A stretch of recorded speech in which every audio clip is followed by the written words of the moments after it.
Hello everyone, welcome to Quantifiers. This is Pragya Mittal and today we are going to look about the highlights of the budget that has been recently presented by our Finance Minister Nirmala Sitharaman, and it has been presented on the 1st of February. So we are going to look the major highlights of this particular budget. So let's start. So with the first topic that we are going to start with is about the theme of the budget. Actually, what was the theme of the budget? Three things were basically covered. First was aspirational India, second, economic development, third, caring society. Under aspirational India, the budget aimed to focus on few aspect areas that are agriculture, irrigation, rural development, wellness, water, sanitation, education, and skill development. Basically, it aims to look about the welfare schemes, welfare motives. Second, under the economic development, it includes industry, commerce, investments, infrastructure, startups, and technological ecosystem. So basically, this particular economic development focuses on the logistics or the infrastructure management of the country. Under third sector, that is caring society. Finally, in order to create a caring society, this particular budget focuses on women and child welfare, culture and tourism, environment and climate change. So environment is also at the topmost priority of this budget, because as we know, global warming and climate change has deteriorated the whole ecosystem of the world. It is not just limited to India, but its effects and consequences are seen around the world also. Next topic that has been covered in the budget has been regarding seed fund for startups. Regarding startups, we need some amount of money so that the startups can grow fruitfully. So in order to grow the startups, government has provided grants and aids and also has exempted startups from taxation. So we will look what are the provisions and what are the income taxation slabs regarding startups. The government has proposed early life funding for startups, and also they have brought a new mechanism to support ideation and development of early stage startups. Basically, the government in this particular startup scheme has created an fund of 20,000 crore seed fund if they have to start up. So the minimum amount that will be set aside for the startup will be 20,000 crore. And at present we have 416 venture funds that have early stage startups in India. But in the last year, that was in 2019, the seed fund that has been provided, or the seed, what is seed fund? Seed fund is the starting or the initial amount we require to start a startup. So basically the seed fund stage was failed in the 2019. So this particular stage in the seed funding was a slowdown for the Indian economy. So in order to revive that, government has initiated many steps and has also brought tax reforms. Now let us look about the ESOP reforms that government has introduced and has exempted from taxes.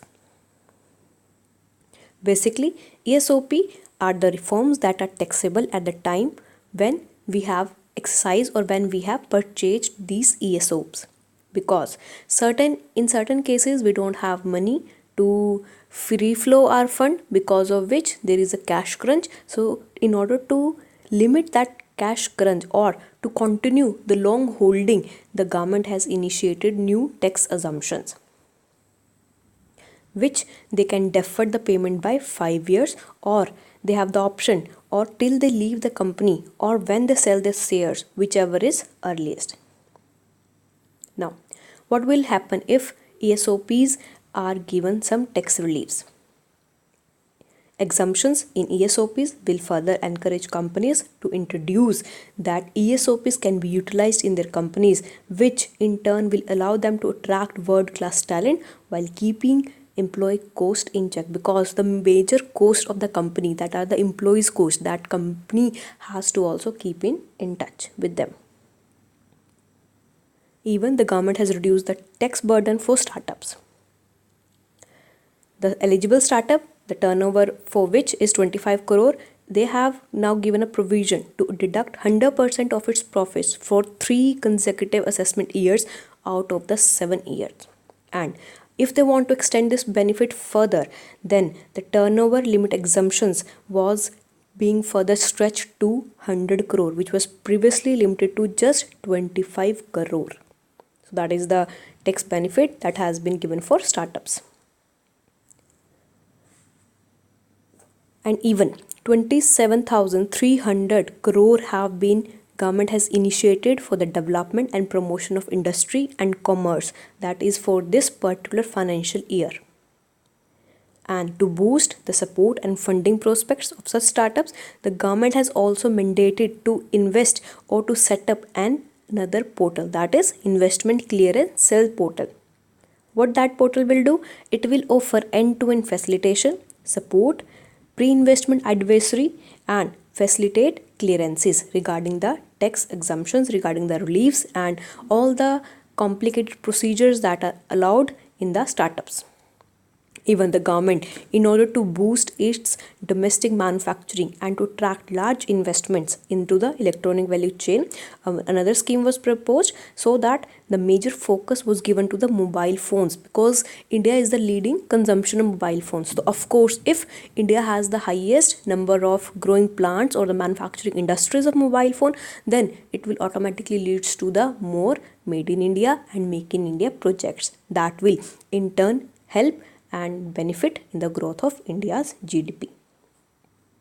So India has also mandated in this particular financial budget that there will be manufacturing of medical devices also in India, because that will reduce the cost of that particular devices and will bring competitive in the market. Because if India imports the medical devices, that will incur huge cost for the company, right? That is also for a common man. But if the medical devices, which medical treatment, we know it is very costly in India, so if medical devices are produced at a very low rate, then it will in turn help Indians only.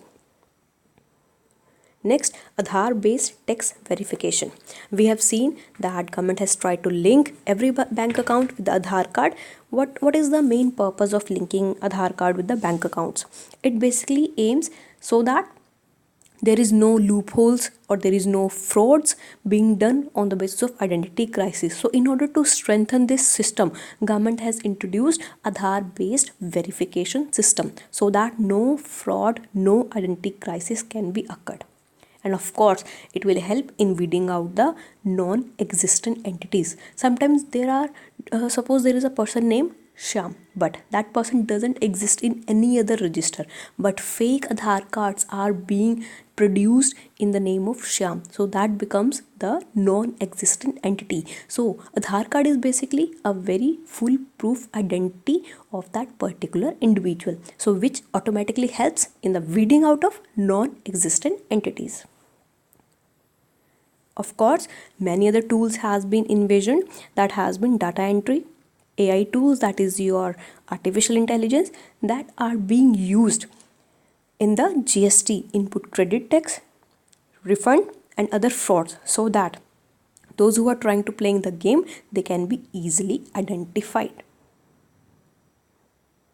Even invoice and input tax credit matching is being done, wherein returns having mismatch more than 10% or above a threshold are identified and pursued.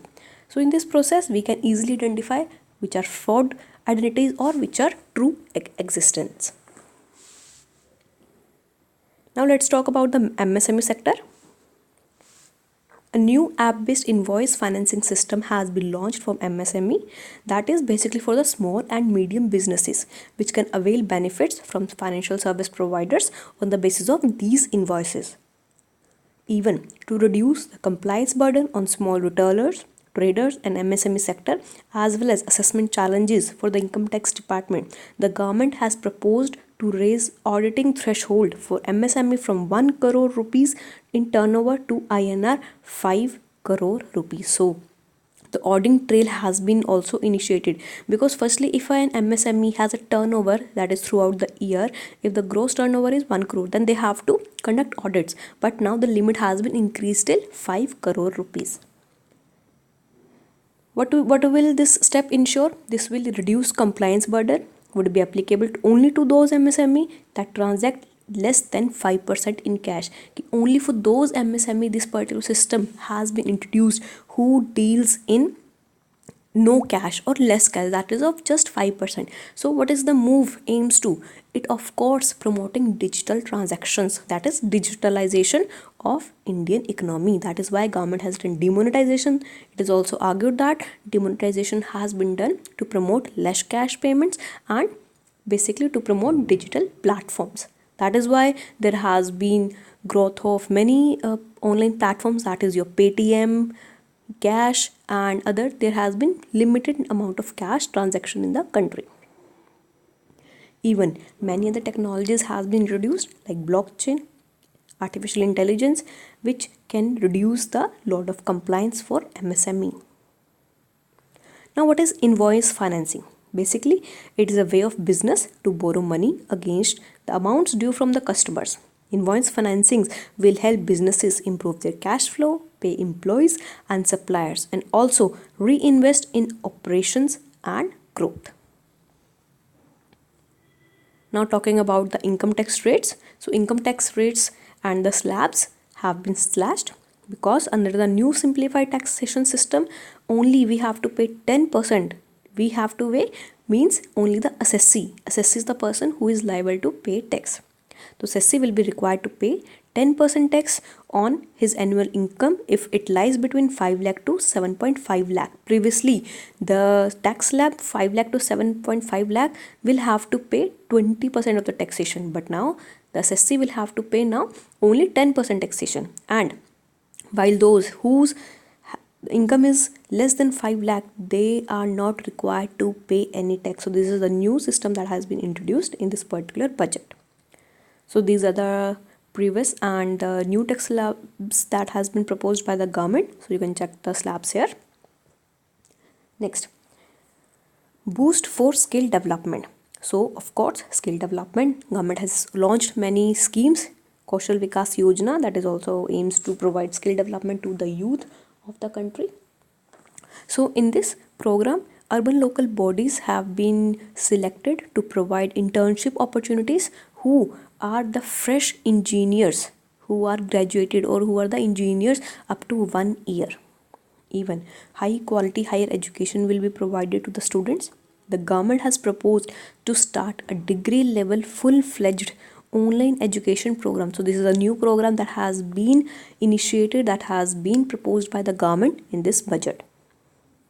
Even to improve the employability of Indians in the global market, the government has proposed special bridge courses to bring in equivalence across borders, satisfy language requirements, and conduct special training for workers such as teachers, nurses, paramedical staff and caregivers. So जो हमारे यहाँ पर anganwadi workers भी होते हैं, right? So in order to provide them skills, of course they are working for the common people when they don't know what their work is और how they have to perform their work until and unless skill is given to them, so there will be failure of delivery of system.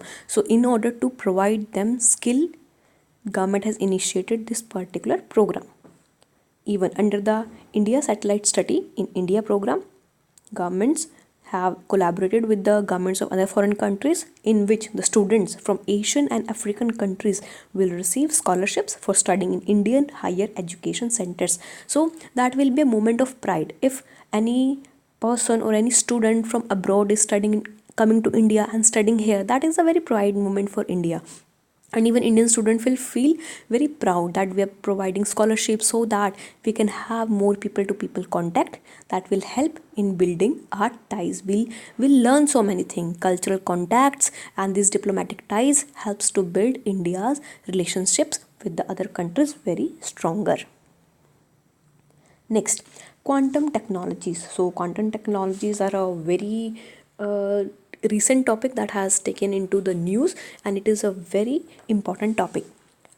Quantum technology, so government is focusing on this particular sector because we have a certain divergence, we have certain transformation in our society, in our economy, so which is termed as new economy, which will create new business models. Many new technologies have been developed like artificial intelligence that we have already discussed, Internet of Things, 3D printing, drones, DNA data storage, quantum computing, and more are rewriting the world economic order. Of course, these technologies have changed the world scenario. The government also has promised to release a new policy to enable private sector companies to build data central parks throughout the country. Even the public institutions that are present at the village level will be provided with digital connectivity through the Bharat Net program. So BharatNet program that has been introduced by government to provide broadband connectivity in all the remote areas of the country that are in the village areas.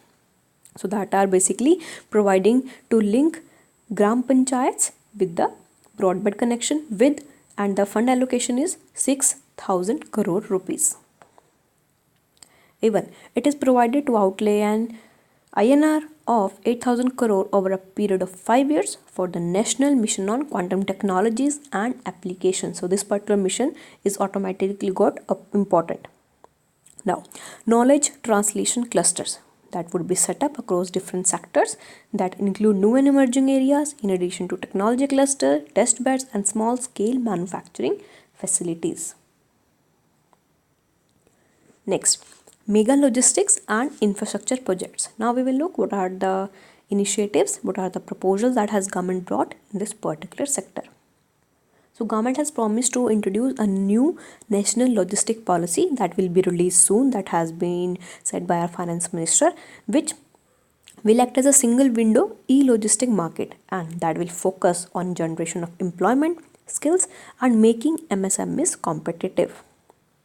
And for this transport infrastructure, government has proposed to provide 1.70 lakh crore rupees so that our transport infrastructure become more strong and compliant.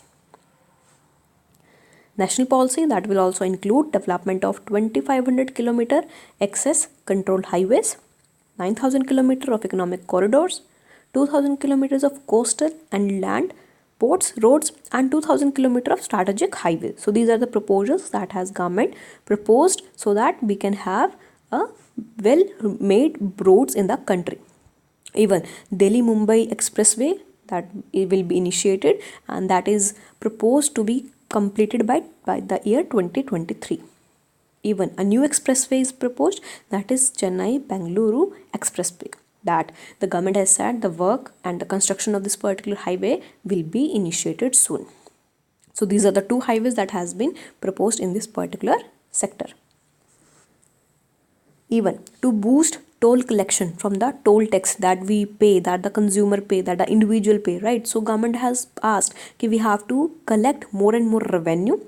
So for that, at least 12 lots of highway bundles will be monetized through FASTag system. So government has introduced a FASTag system that you have already seen while crossing the the taxation system, where if a car is coming, you can easily, without stopping at that particular system, you can directly, the amount is deducted from your bank account if you have linked your bank account with the FASTag system.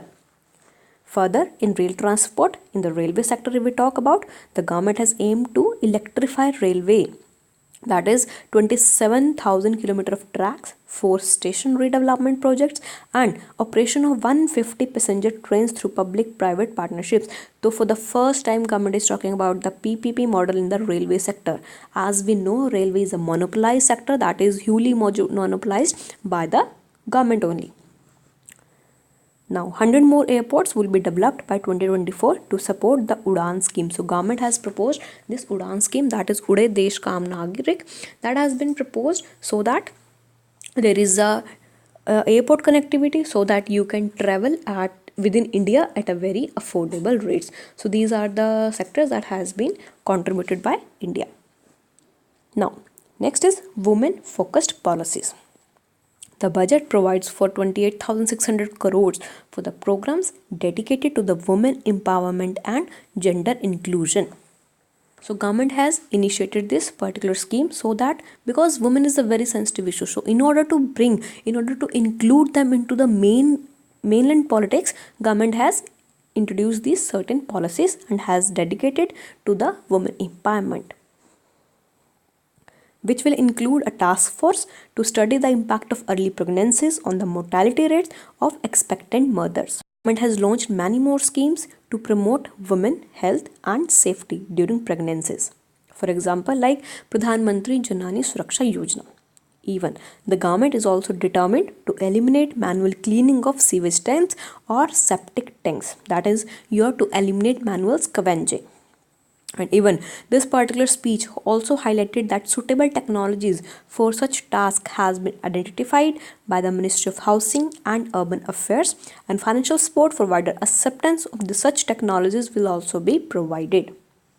Even we have to consider the scheduled caste and other backward classes also that are in the country, and government has allocated a budget of about 85,000 crore for the year, this particular financial year, that is 20 to 21, and 53,700 crore for the development and welfare of scheduled tribes. So basically these particular tribes are the isolated tribes that lives in the remote areas of the country. So in order to include them into the main Indian politics, government is trying to bridge this gap and to develop infrastructure projects also in the tribal area so that they don't feel isolated. And so these are the major budget highlights that we have discussed. If you have any doubt, do let me know. So thank you very much. Thank you for watching. Thank you.